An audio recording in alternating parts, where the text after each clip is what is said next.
Terima kasih Anda masih setia bersama kami di Indonesia Morning Show, dan pada kesempatan pagi hari ini kami akan mengajak Anda untuk kita bersama-sama mengikuti bincang-bincang bersama dengan mantan Wakapolri Bapak Ugroseno, dan juga ada sosiolog dari Universitas Indonesia Bapak Imam Prasojo. Selamat pagi Mas Imam, Pak Ugroseno. Selamat pagi. Terima kasih. Ini memang menjadi satu perhatian buat kita semua. Ada masalah yang sangat pelik ini yang ada di negara kita, yang tidak kalah pelik dengan berita-berita yang lain gitu. Tapi ya hendaknya pagi hari ini kita akan coba duduk sama-sama untuk melihat jernih permasalahan ini. Karena kemarin penangkapan yang terjadi yang dialami oleh Pak Bambang Wijayanto gitu, menurut banyak pihak itu tidak sesuai dengan prosedur. Nah, untuk itu kami memang ingin bertanya langsung kepada Pak Ugroseno, apakah memang demikian prosedur yang ada di kepolisian tanpa adanya surat pemanggilan untuk penahanan?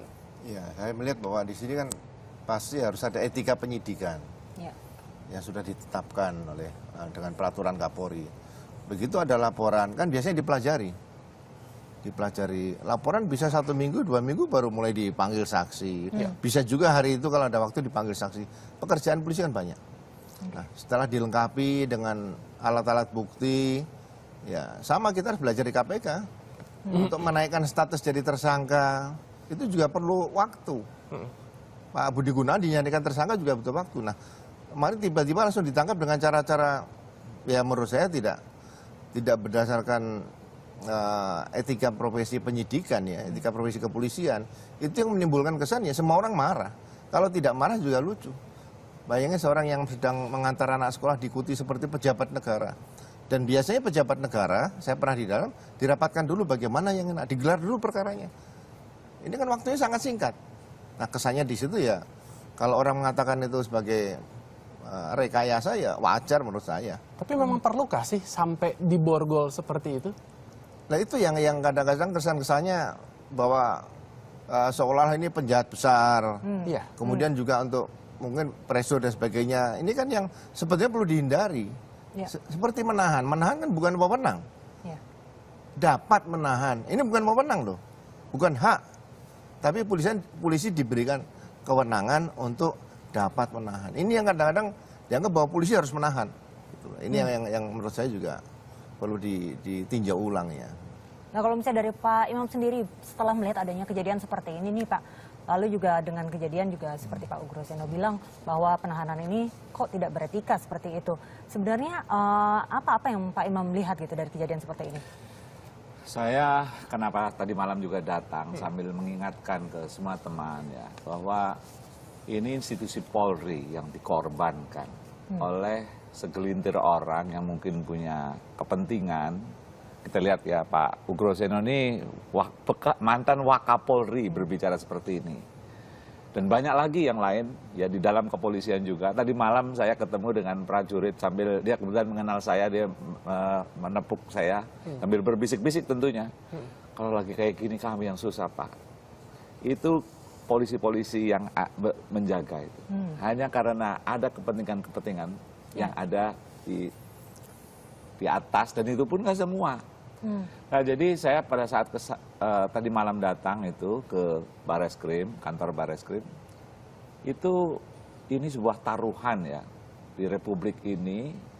Kalau seandainya ada proses seperti ini dan kemudian tidak segera dihentikan ya proses-proses seperti ini, maka yang akan tercemar, yang akan mendapatkan distrust ya, ketidakpercayaan, itu adalah institusi kepolisian yang kita sama-sama membutuhkan di Republik ini. Oleh karena itu saya mendorong ya kepada Pak Presiden ya agar bagaimana segera ini dihentikan ya proses-proses seperti ini agar polisi yang dengan susah payah sedang melakukan reformasi ya terus kemudian dicemari hanya peristiwa-peristiwa yang menurut saya ini jadi kayak badut-badutan penegak hukum.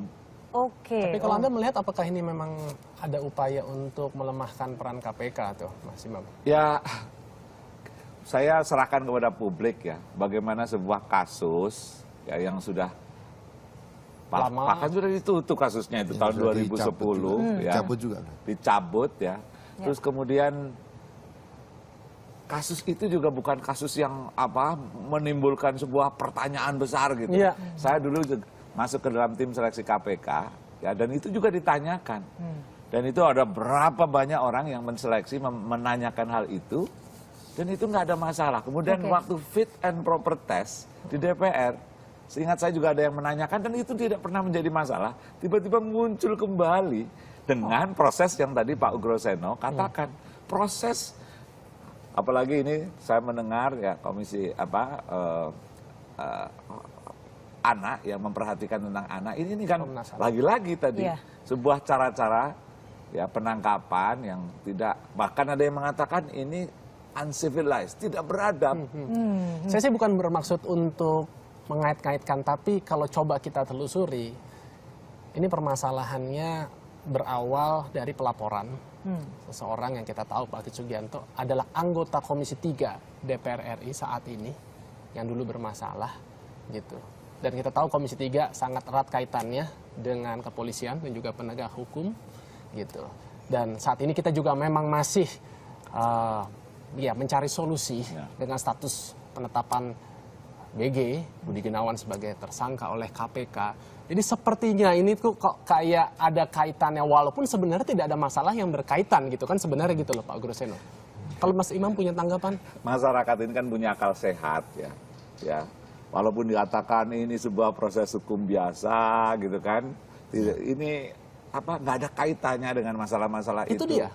Nah itu semakin itu ditekankan itu semakin ada semacam pembodohan terhadap masyarakat. Kita tahu ini ada konteks, kita tahu proses ini kapan ini terjadi, tahun 2010 kemudian hidup lagi pada hari ini.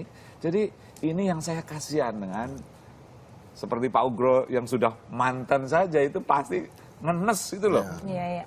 Ya, tapi saya menjadi penasaran nih, tadi kan sempat disebutkan bahwa kalau kasusnya ini tahun 2010. Lalu kalau misalnya dari pernyataannya Bupati Kota Waringin sendiri mengatakan sebenarnya ini sudah dicabut kok, gitu, sudah tidak ada masalah. Lalu akhirnya dibawa kembali pada sekarang tahun 2014 dilaporkan pada tanggal 15 kemarin. Sebenarnya secara legalitas nih Pak Ugroseno, apakah sebenarnya bisa sebuah kasus yang sebenarnya sudah dicabut kasusnya lalu dilaporkan kembali dan dipermasalahkan kembali? Ya sebenarnya kan tidak hanya kasus ini, kalau saya buka juga banyak, tapi karena saya bagian dari pernah duduk di dalam ya, pernah kerja di dalam, mengabdi di dalam ya, saya tidak akan buka semuanya. Sebetulnya seperti itu tidak boleh terjadi, karena pada saat dia melapor sudah ditanya, apakah persoalan ini pernah dilaporkan kepada polisi. Jadi kalau misalnya pernah dilaporkan dia berbohong, itu memberikan keterangan bohong kepada aparat, itu juga ada pasalnya. Gitu loh. Ini kadang-kadang ya dipaksakan masih bisa dibikin laporan. Seharusnya kalau sudah dihentikan oleh polisi, dia harus gugat ke pra-peradilan. Kalau digugat pra-peradilan dibuka, ya buka kembali, itu bagian risiko, ya jangan terus ditutupi lagi. Jadi mekanisme di hukum acara pidana itu sudah sangat jelas, transparan, itu aja. Oke. Sebelum kita lanjutkan bincang-bincangnya, kita akan lihat dulu pernyataan dari Irjen Polisi Roni F. Sompi, Kadif Humas Mabes Polri berikut ini. Ada beberapa saksi yang disuruh memberikan keterangan palsu di depan persidangan di Mahkamah Konstitusi. Nah itu tanggapannya bagaimana tuh? Ya, kalau saya gini, kalau seseorang dalam satu proses persidangan, kemudian ada indikasi memberikan keterangan berbelit-belit, palsu, tidak jelas, apalagi menyuruh. Sekarang peristiwa orang yang memberikan keterangan tidak benar atau palsu tadi harus diberikan penetapan hakim, kemudian berikan pada jaksa agar orang ini diperiksa kepada kepolisian. Jadi apalagi menyuruh, yang melakukan saja belum diproses itu loh. Ini kan hukum ini sebenarnya sudah tegas, jadi jangan. Siapa nih Pak maksudnya Pak Ugroseno nih yang melakukan belum diproses? Siapa? Yang maksudnya melakukan dan belum diproses. Orang yang dinyatakan tadi memberikan keterangan di pengadilan itu harus ditetapkan dengan penetapan hakim. Hakim MK katakan bahwa saudara jaksa misalnya gitu. Atau kalau MK nggak ada jaksa kan, kepada polisi orang ini memberikan keterangan palsu, diproses. Berarti tapi tidak setelah sekian tahun baru dicari-cari memberikan keterangan palsu. Ini ada suatu proses, apakah polisi berani menyita dokumen di MK habis ini langsung datang ke sana disegel. Oh, berarti secara proses ada yang cacat sebenarnya Pak ya? Ya ada yang kurang bukan cacat, kurang. jadi loncat-loncat kalau menurut saya. Oke. Tapi Kalau memang cacat ada karena ya, salah. Pak, apa namanya, wewenang dari kepolisian untuk sampai bisa melakukan penggeledahan. Sampai kemarin tuh saya masih ngikutin tuh Mas Imam menghimbau kepada seluruh masyarakat untuk menjaga gedung KPK karena banyak dokumen-dokumen rahasia yang sangat penting gitu. Apakah memang ada wewenang kepolisian untuk sampai menjangkau seperti itu? Ya sekarang kita lihat kalau menggeledah itu mana TKP. Kemudian mungkin kediamannya, kalau kaitan misalnya Pak Bambang ya saya enggak. Ya kediaman Pak Bambang mungkin. Tapi kalau langsung ke KPK kan hanya kantor di sana, motifnya apa kan bisa dipertanyakan. Ya kan? Oke. Kantornya mungkin yang di mana Kalimantan di bukan Pangkalan, di Kalimantan Tengah ya. Mungkin di sana. Hotelnya mungkin dilihat bilnya dan sebagainya. Rekamannya dan sebagainya. Itu aja. Oke. Nah, Oke. kita akan tahan dulu sebentar karena kita akan masuk pariwara. Akan dilanjutkan ya jawabannya. Jangan kemana-mana, tetap bersama kami di Indonesia Morning Show.